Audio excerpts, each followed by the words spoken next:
Welcome to the First Mold Insights, where we talk about injection molding, rapid tooling, product development, and real-world manufacturing insights. Today's topic is injection mold cost. Alex, it's pretty common for product teams or buyers to get vastly different quotes for the same injection mold project from different factories. Sometimes they're wildly different. From your perspective on the shop floor, why does that happen? What's going on behind those numbers? Yeah, it's a super common problem, Mia, and it boils down to two main things. Really, explicit costs and implicit costs. The explicit ones are what you see on the quote, the direct stuff. But then there are the implicit costs, and those are often overlooked, but they can hit you hard down the line. Okay, so explicit versus implicit. Let's start with explicit. What are the main components that make up that direct visible cost? Right? So explicitly, you're looking at material costs, processing fees, design fees, testing, packaging and transportation, taxes, and then the profit margin for the mold maker.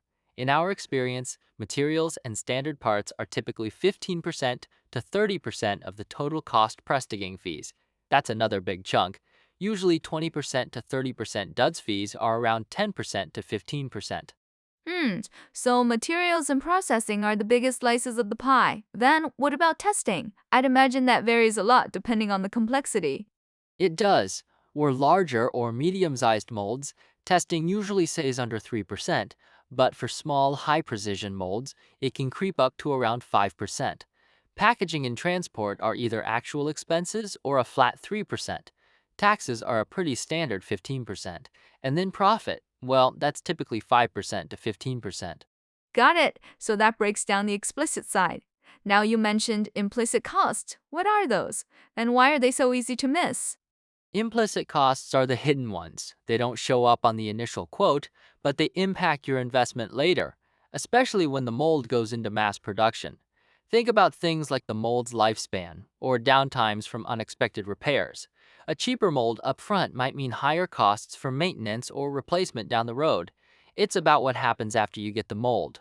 That makes a lot of sense. You're buying a tool for long-term production, not just a one-off item.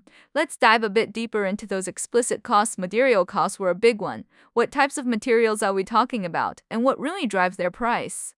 Well, mostly it's various types of steel, but non-metals too. We break the mold down into four parts for cost analysis: the mold base, runners, standard components, and then the cores and cavities. The first three, the mold base, runners, and standard parts, are often purchased from specialized manufacturers. But cores and cavities? Those are the key components we typically machine ourselves from purchased steel. So, the mold base itself, that's a significant part of the material cost. Absolutely. The mold base alone can be 15% to 25% of the total material cost, and its price largely depends on the manufacturer and brand. High quality mold base. Manufacturers use better steel, sourced directly and genuinely. Their equipment is top tier, ensuring precision, and they have experienced design talent. So, naturally, their prices are higher. You really do get what you pay for there. That's interesting. So it's not just about the raw steel, but the quality of the base manufacture and their processes. Are there structural elements that make a mold base more expensive?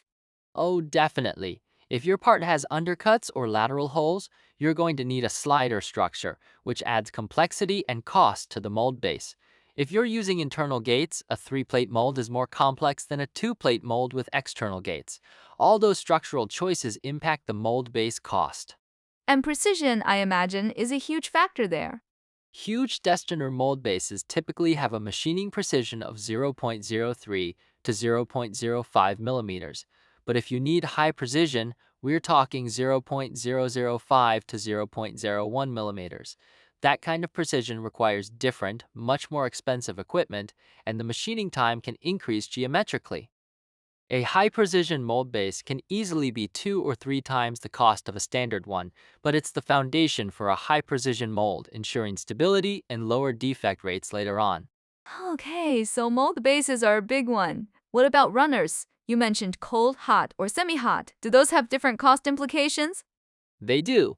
Cold runners and semi-hot runners are generally manufactured in-house, but hot runner systems, those are almost always purchased externally, and they can be a significant cost. In fact, for molds using hot runners, the runner system itself can account for 40% to 50% of the asterisk total material cost asterisk of the mold. Wow, half of the material cost just for the runners? That's substantial. Yeah, it is. Hot runners are priced based on the number of nozzles. International brands like Husky or Moldmasters, you're looking at anywhere from $2,000 to $4,000 asterisk per nozzle asterisk, depending on the design, and that's not even counting the temperature control system, although many large injection molding factories already have those in-house. Okay, so that clarifies the mold base and runners, and then there are the cores and cavities, which you said first mold mix internally. What about the steel for those? I've heard the quality can vary a lot. It really can. We use reputable brands like ASSAB from Sweden, Blair from Austria, Daido Steel from Japan. But outside of that, the market is full of varying quality. You get smaller mills producing steel that's underweight or has impurities like sulfur and phosphorus, leading to quality issues. And traders sometimes mislabel steel from those smaller mills as a major brand. It's a real minefield for purchasing.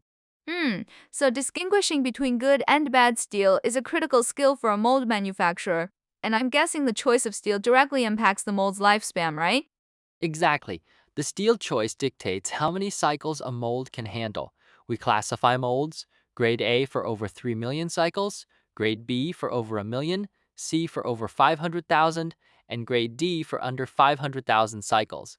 The longer the required warranty, the higher the mold price, because we need to select steel with better wear resistance, chemical corrosion resistance, and so on. Okay, that's a good breakdown of material costs. Let's move to processing fees, which were another big chunk. What are the main processing steps, and how do they impact the cost? Processing covers everything from rough machining to precision grinding, drilling, heat treatment, polishing, and assembly for the mold plates, cores, cavities, and runner plates. The equipment and labor hours required vary wildly based on the mold type and precision. So, the design of the part itself can really complicate things and drive up processing costs? Oh, absolutely. Think about a threaded cap that needs a gear and rack rotational ejection structure. That's way more complex and expensive than a simple ejector system. And if a part has undercuts, you need a slider structure. More machining good mold factories have experienced engineers review designs to optimize structure, which can save a lot on processing. And I assume the actual equipment used for these processes plays a huge role in the cost. A massive role. We're talking about CNC machines and other processing equipment from advanced manufacturing countries like Germany, Switzerland, Italy, and Japan. These machines are incredibly expensive. The price difference for machines performing the same process can range from $7,000 or $8,000 for a basic model all the way up to $3 or $4 million for a super precision grade machine. Weight every time? So the brand and model of the CNC machine directly correlate to the hourly rate they'd charge for processing. Pretty much higher precision equipment means higher investment costs, higher depreciation, and therefore higher labor costs. It's why we always need to confirm the precision requirements up front in the design phase, so we don't overspecify and drive up costs unnecessarily. That makes a lot of sense. So we've talked about explicit costs, material, processing. What about the human element, like design fees and labor? Design fees are crucial. They're typically 5% to 10% of the total mold cost. This covers everything from mold structure design, like mold flow analysis, runner analysis, waterway design, parting surface design, to creating the 2D and 3D drawings, and doing a full feasibility analysis. Good design up front prevents costly mistakes later. Okay, so that's the cost structure. But what about reducing these costs? The article mentions that rational plastic part design is a huge factor. Can you give us some examples of how part design impacts mold costs? This is where product designers really come into play. A classic example is fillet design. We had a small LCP card cover part with a snap fit that kept breaking during trial molding because of stress, concentration, and insufficient draft angle. We were disassembling the mold, polishing it repeatedly, which drove up trial costs and labor. Right, so the issue wasn't the mold itself, but the part design. Exactly. A sharp corner on the part meant EDM operations for the mold. If you design reasonable fillets at those corners, you reduce EDM, save on processing time and cost.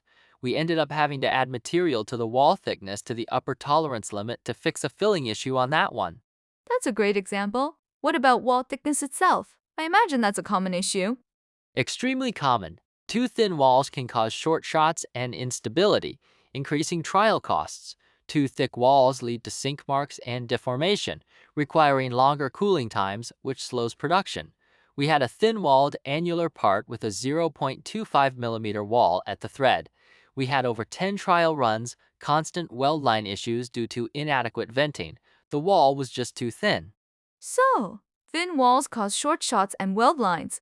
Thick walls cause sink marks and deformation. What about uneven wall thickness? Uneven thickness is a nightmare, like a part where the top wall is 2 millimeters and the side wall is 1 millimeter. It will deform towards the thicker section. On the mold side, we can adjust gates or add fixtures, but that just increases trial molding costs and auxiliary tool costs. And increasing cooling time in production is just a band-aid. It doesn't fix the root problem. So, it really comes back to the product designer being aware of manufacturability. What other mold factors beyond material and processing impact costs?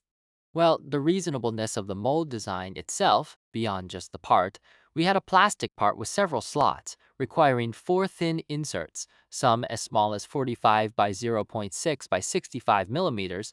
No matter what we did with process parameters, we couldn't control the flash after redesigning those 4 inserts into just 2. The flash issue was significantly improved. That's a mold design issue. Oh, so the mold design can be optimized even if the part design is fixed. Precisely. Another thing is design waste. If a customer only needs 2,000 pieces for a new product, and a mold life of 5,000 cycles is enough, designing a mold for 100,000 cycles is just excessive. It's a waste of resources and money. That makes sense. And what about standard parts in a mold? Do those help reduce costs? Absolutely. Using standard parts shortens manufacturing time and reduces processing costs. But you have to be careful not to just go for the lowest price. If you buy inferior standard parts, it's the mold company and the end user who suffer the most from breakdowns and repairs. It's best to design with specifications that allow for multiple suppliers so you can compare quality and pricing. So, reduce trial moldings, optimize design, choose standard parts wisely. What's the biggest takeaway for our listeners who are managing injection mold costs? Look, managing injection mold costs isn't just the mold manufacturer's job. It truly requires cooperation from the product design team and the injection molding production department.